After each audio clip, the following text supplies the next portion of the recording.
வணக்கம், வாழ்க வளமுடன். இன்றைய சுகம் டிவியில் நாம் காணவிருக்கும் செய்தி தொகுப்பு ராணிப்பேட்டை மாவட்டம் ஆற்காடு பகுதியில் ஜனவரி 1, 2025 புதிய புத்தாண்டு விழாவை முன்னிட்டு ராணிப்பேட்டை மாவட்டத்தில் ஆற்காடு மனித உரிமைகள் மற்றும் ஊழல் எதிர்ப்பு மன்ற அலுவலக சிறப்பு விழா இன்று மிக சிறப்பாக மாவட்ட தலைவர் நித்யானந்தம் தலைமையில் நடைபெற்றுள்ளது.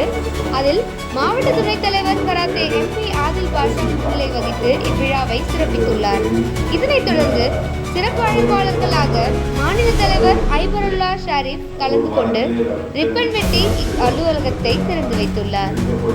அது மட்டுமல்லாமல் இவர் அலுவலகத்தில் பேசுகையில் மனித உரிமைகளுக்கு எதிரான எந்தவித பிரச்சனையாக இருந்தாலும் அலுவலகத்தில் தயங்காமல் புகார் அளிக்கலாம் என்றும் இதற்காகவே அலுவலகம் முன்பு புகார் பெட்டி ஒன்று வைக்கப்பட்டுள்ளதாகவும் புகார் அளித்தவுடன் ஒரே வாரத்தில் உடனடியாக நடவடிக்கை எடுக்கப்படும் என்றும் கூறும் காட்சியை நம்மால் காண முடிகிறது.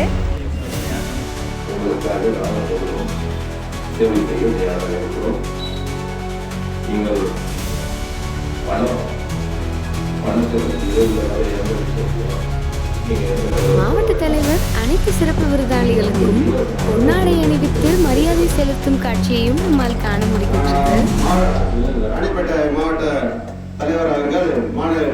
இத்திறப்பு விழாவில் மாவட்ட செயலாளராக பரத் மற்றும் மாவட்ட துணைத் தலைவராக ஏழரசி ஆகியோர் பதவியேற்றுக் கொண்டு இவ்விழாவை மேலும் சிறப்பித்துள்ளனர். இதனைத் தொடர்ந்து மாவட்ட துணைத் தலைவர் செல்வராஜ், மாவட்ட செயலாளர் அஸ்வாக் அலி, மாவட்ட செயலாளர் சர்பராஸ் அகமத் ஆகியோர் சிறப்பு விருந்தினர்களாக கலந்து கொண்டு இவ்விழாவை சிறப்பித்துள்ளனர். இதனைத் தொடர்ந்து மனித உரிமைகள் மற்றும் ஊழல் எதிர்ப்பு மன்ற நிர்வாகிகளும் பொதுமக்களும் திரளான கலந்து கொண்டு இவ்விழாவை மென்மேலும் சிறப்பித்துள்ளனர்.